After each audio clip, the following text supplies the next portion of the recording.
ಶ್ವೇತಾಸ್ ಕಿಚನ್ಗೆ ಸ್ವಾಗತ. ನಾನಿವತ್ತು chicken chilli ಮಾಡಿ ತೋರಿಸ್ತಾ ಇದ್ದೀನಿ. ಮೊದಲು ಒಂದು ಬಾಣಲೆಯಲ್ಲಿ ಅರ್ಧ ಕೆಜಿ ಆಗುವಷ್ಟು ಚಿಕನ್ ತೊಗೊಂಡಿದ್ದೀನಿ. ಅದಕ್ಕೆ ಖಾರ ಪುಡಿ 4 ಚಮಚ, 1 ಚಮಚ ಶುಂಠಿ ಬೆಳ್ಳುಳ್ಳಿ ಪೇಸ್ಟ್, 1 ಚಮಚ ಕೊತ್ತಂಬರಿ ಪೌಡ್ರ್, 2 ಚಮಚ ಗರಂ ಮಸಾಲ, 2 ಚಮಚ ಚಿಕನ್ ಮಸಾಲ, 1 ಸೌಟ್ ತಗೊಳ್ಳೋಣ. ಸೌಟಿಗೆ 2 ಸೌಟು chilli sauce,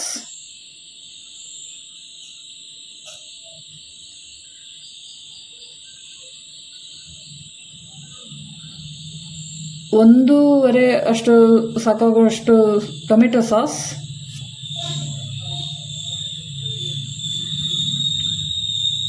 2 tea spoon soya sauce,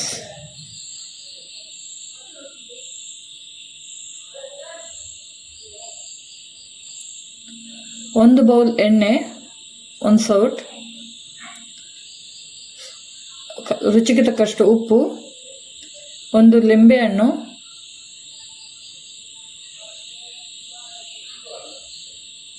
ಹಾಗೂ 7-8 ಸಾಗುವಷ್ಟು ಮೆಣಸಿನ್ಕಾಯಿ ಹಾಕಿ ಎಲ್ಲವನ್ನು ಚೆನ್ನಾಗಿ ಕಲಿಸಿಕೊಳ್ಬೇಕು.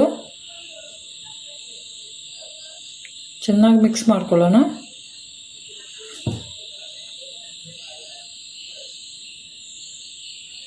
ಮಿಕ್ಸ್ ಆದ ಮೇಲೆ ಗ್ಯಾಸ್ ಒಲೆಯಲ್ಲಿ ಇಡೋಣ. ನೋಡಿ, ಆಲ್ಮೋಸ್ಟ್ ಚಿಕನ್ ಚಿಲ್ಲಿ ಆಗ್ತಾಯಿದೆ. ನೀವು ಲಾಸ್ಟ್ 2 ಮಿನಿಟ್ಸ್ ಮೊದಲೇ ಕೊತ್ತಂಬರಿ ಸೊಪ್ಪು ಹಾಕಿ 2 ಮಿನಿಟ್ಸ್ ಇಟ್ಕೊಳ್ಳಿ. Chicken chilli ready.